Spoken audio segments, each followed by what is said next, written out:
George W. Bush. It's critical that every citizen of this country rise up and do something, because the day of reckoning is at hand, and these people are Nazis. They are practicing Nazi philosophy. They are mimicking Nazi tactics, and time is running out.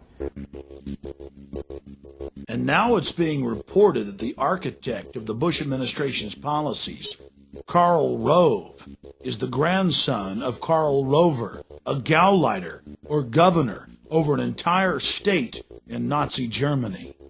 Pulitzer Prize-winning journalist Bob Woodward, reporting on a Bush rally, said that Karl Rove likened the meeting to a Nazi rally.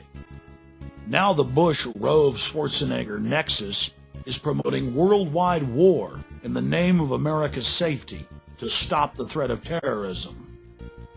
The same secret society that funded and supported Adolf Hitler is now supporting a move towards world government, and Karl Rove is out there on point pushing Arnold Schwarzenegger for president.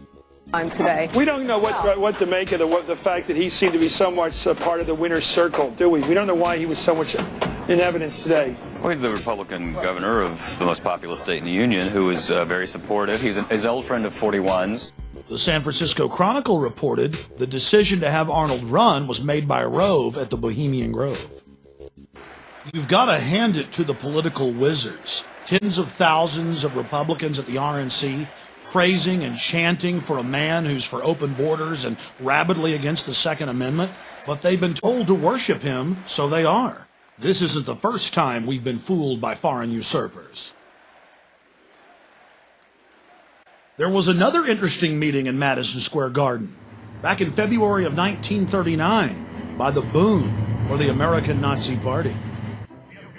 At the very same venue where Bush and Schwarzenegger gave their speeches in 2004, the American Nazi Party promoted the vision of Adolf Hitler. In fact, the Nazi Party in America was very, very popular.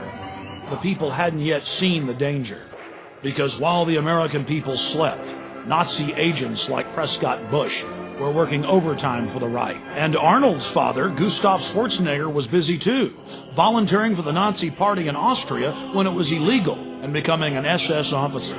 And Karl Rove, reportedly his grandfather, again, was a Gauleiter, or a governor, over an entire German state. Mr. Fritz Kuhn.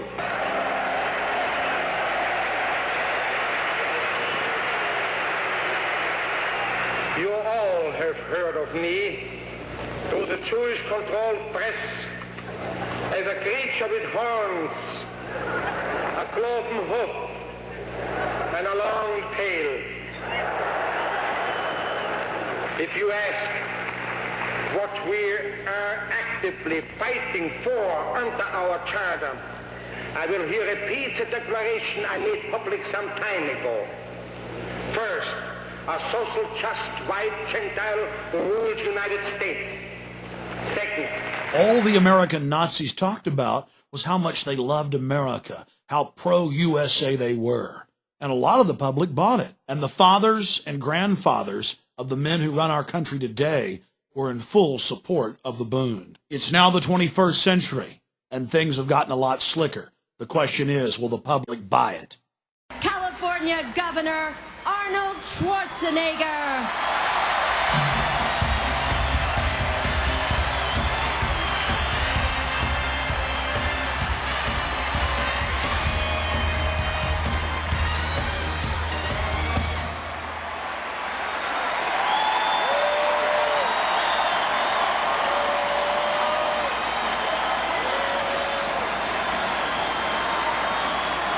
Thank you.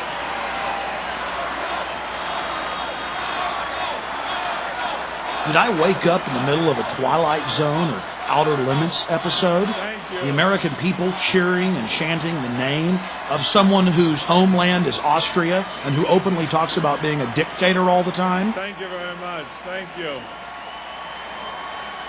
What a greeting. Arnold wants to be our leader, our Fuhrer. And as American citizens, we have a right to expose him. And that's what we're about to do. From CBS's 60 Minutes to NBC's Meet the Press, Arnold has been all over the airwaves, pushing for amending the Constitution so he can run for president.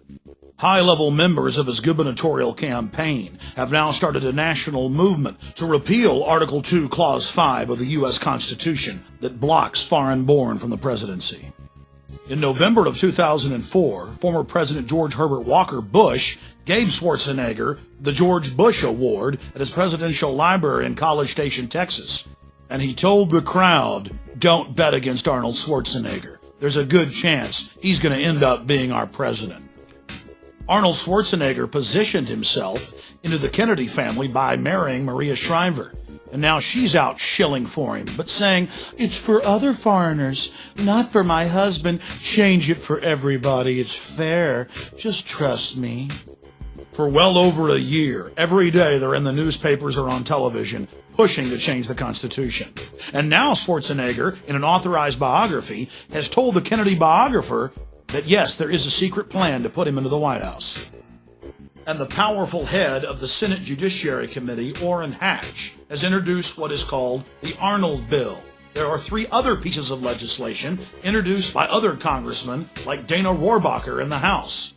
They just continue pushing and pushing and pushing, despite the fact that in major polls, 80+% of Americans are against changing the Constitution for Schwarzenegger. But we've got to take the threat seriously, because after a year of propaganda, the numbers have dropped to 65% being against it.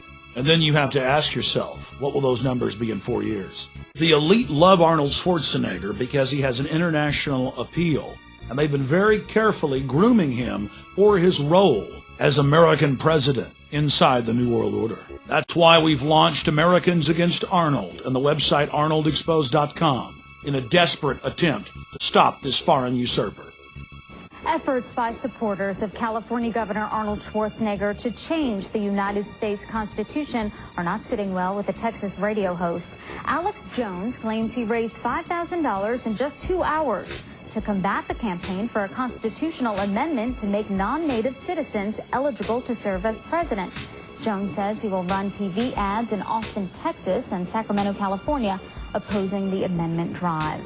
Now let's look at the men who hold the strings connected to the marionette.